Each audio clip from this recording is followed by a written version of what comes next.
Hi all, welcome to my channel. வீடியோக்குள்ளே போகிறதுக்கு முன்னாடி என்னோட சேனலை ஷேர் பண்ணுங்கள், லைக் பண்ணுங்கள் அண்ட் சப்ஸ்கிரைப் பண்ணுங்கள். வாங்க பார்க்கலாம். இப்போ இன்றைக்கி வெஜ் பிரியாணி டேஸ்ட்டாக சீக்கிரமாக எப்படி பண்ணலாங்கிறது பார்க்கலாம். பிரியாணிக்கு தேவையான ஹோல் ஸ்பைசஸ், மசாலா பொடி, அளவு எல்லாம் கீழே டிஸ்கிரிப்ஷன் பாக்ஸில் போட்டிருக்கேன். வெங்காயம் 1, தக்காளி 1, வெஜிடபிள்ஸ் உங்கள் சாய்ஸ் தான், உங்களுக்கு வேணுங்கிறது நீங்கள் எடுத்துக்கோங்க. நான் 1 கப் அளவுக்கு காலிஃப்ளவர், பட்டாணி, பீன்ஸு, கேரட், உருளைக்கிழங்கு எடுத்திருக்கேன். 2 ஸ்பூன் தயிர், அப்புறம் 1 ஸ்பூன் லெமன் சாறு எடுத்து வச்சுருக்கேன். இஞ்சி பூண்டு விழுது, பவுலில் சோயா, தயிர், கரம் மசாலா, சில்லி பவுட்ரு, அப்புறம் சால்ட் எல்லாத்தையும் போட்டு மிக்ஸ் பண்ணி ஒரு 5 நிமிஷம் ஊற வச்சுடுங்க. நான் இன்றைக்கி 2.5 டம்ளருக்கு சீரக சம்பா அரிசி எடுத்து வச்சுருக்கேன். அப்புறம் ஒரு கை ஃபுல்லாக புதினாவும் மல்லி இலையும் எடுத்து வச்சுருக்கேன். இப்போ குக்கரில் 2 ஸ்பூன் ஆயில் விட்டுக்கோங்க.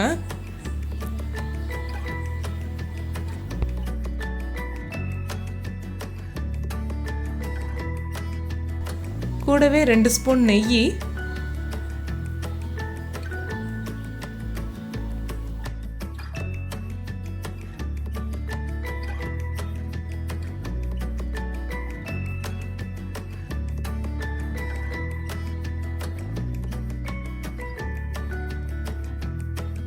இப்போ நல்லா காஞ்சதுக்கப்புறம் ஹோல் ஸ்பைசஸ் எல்லாத்தையும் போட்டுடலாம். பச்சை மிளகா, பெருஞ்சீரகம், ஏலக்காய், கிராம்பு, பட்டை, கல்பாசி கொஞ்சம் எல்லாத்தையும் போட்டு நல்லா வதக்கிட்டு இப்போ அதில் கேஷ்யூஸையும் போட்டு வதக்கிடலாம்.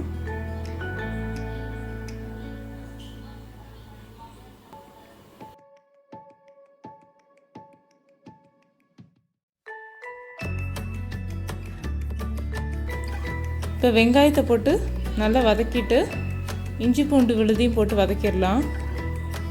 பச்சை வாசனை போகிற வரைக்கும் நல்லா வதக்கிடுங்க.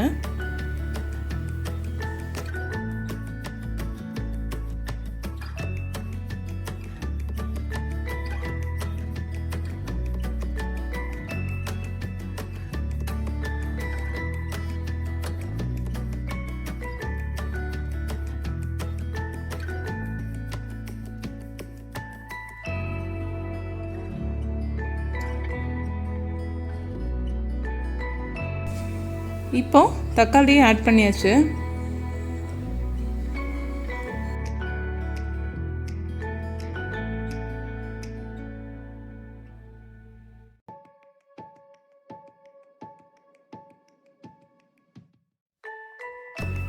இப்போ தக்காளி போட்டு வதங்கினதுக்கப்புறம் நல்ல எண்ணெய் வெளியே வருது. இந்த நேரத்தில் நம்ம காயை போட்டு லைட்டாக வதக்கிட்டு மசால் பொடி எல்லாத்தையும் ஆட் பண்ணிடலாம்.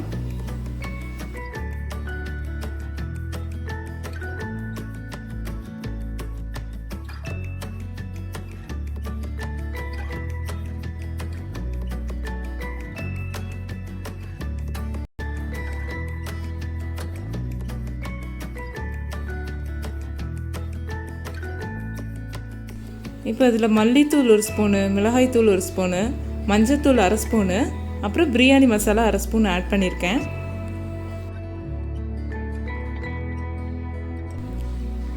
இப்போ உப்பும் போட்டுட்டு நல்லா எல்லாம் ஒரு சேர மிக்ஸ் பண்ணி விட்டுருங்க.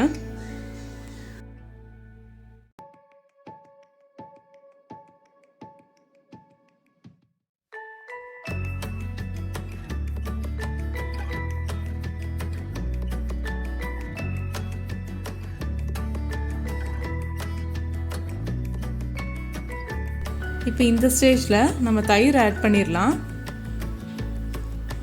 2 ஸ்பூன் தயிர் நல்லா அடித்து வச்சுருக்கேன், அதை ஆட் பண்ணியிருக்கேன்.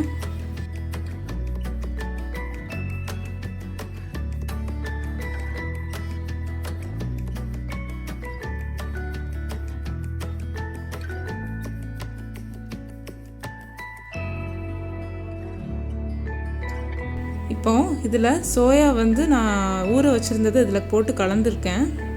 எதுக்கு ஊற வச்சுருந்தேன்னா சோயாவில் அப்போ தான் அந்த ஃப்ளேவர்ஸ் எல்லாம் இறங்கும்.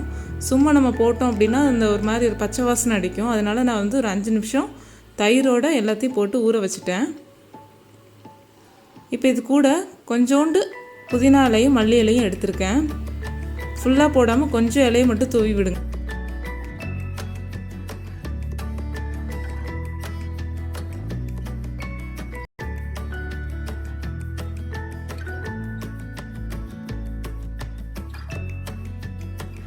இப்போ நான் அரிசி ஆட் பண்ணிட்டேன். அரிசியை போட்டு லைட்டாக மிக்ஸ் பண்ணி விட்டுக்கோங்க தண்ணி ஊற்றுறதுக்கு முன்னாடி. அப்படி மிக்ஸ் பண்ணி விட்டால் அந்த எண்ணெய் கூட சேர்ந்து கொஞ்சம் அரிசி ஒட்டாமல் இருக்கும். அதனால் தண்ணி ஊற்றுறதுக்கு முன்னாடி அரிசியை போட்டு மிக்ஸ் பண்ணிக்கோங்க.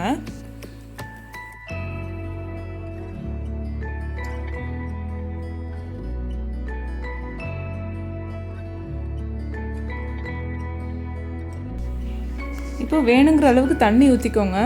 நான் சீரக சம்பாங்கிறதுனால 1 கப் அரிசிக்கு 2 டம்ளர் தண்ணி ஊற்றிருக்கேன். சப்போஸ் நீங்கள் பாஸ்மதி எடுத்தீங்கன்னா 1.5 டம்ளர் தண்ணி ஊற்றினா போதும். ஏன்னா அதை நம்ம ஊற வச்சுருவோம் பாஸ்மதி அரிசி, அதனால் 1.5 டம்ளர் தண்ணி போதும். சீரக சம்பாங்கிறதுனால நான் 2 டம்ளர் எடுத்துக்கேன்.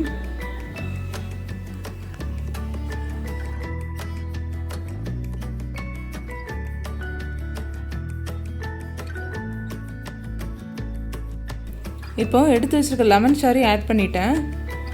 அதை போட்டுட்டு மிஞ்சி இருக்கிற மல்லி புதினா இலையும் போட்டுட்டு குக்கரை மூடிடலாம். 2 விசில் ஹை ஃப்ளேமில் வச்சு ஆஃப் பண்ணிவிடுங்க. ரொம்ப விசில் விட்டால் குழஞ்சிடும், அதனால் 2 விசிலே போதும். பாஸ்மதி அரிசினா 1 விசில் ஆஃப் பண்ணிடலாம். இப்போ உப்பு செக் பண்ணிக்கோங்க குக்கர் மூடுறதுக்கு முன்னாடி. உப்பு எப்போவுமே பிரியாணியில் கொஞ்சம் தண்ணியில் ஜாஸ்தியாக தெரிஞ்சால் தான் வெந்து வந்ததுக்கப்புறம் சரியாக இருக்கும். ஸோ இது எப்போவுமே பார்த்துக்கோங்க. இப்போ நல்லா வெந்துடுச்சு. பார்த்தீங்கன்னாலே தெரியும் நல்லா கரெக்டான பதத்தில் இருக்குது. இப்போ இந்த நேரத்தில் நீங்கள் ஃபோர்க் யூஸ் பண்ணி கொஞ்சம் அங்கங்கே அப்படி லைட்டாக கொத்தி விடுங்க. அப்போ தான் குலையாமல் இருக்கும். இல்லாட்டினா அரிசி எல்லாம் அப்படி ஒரு மாதிரி இதாகிடும். ஸோ நான் ஃபோர்க் யூஸ் பண்ணுறேன். அவ்வளோதான், நல்லா ரெடி ஆயிடுச்சு. ஸோ நீங்களும் ட்ரை பண்ணி பார்த்துட்டு சொல்லுங்கள். தேங்க்ஸ் ஃபார் வாட்சிங். Stay home, stay healthy, take care.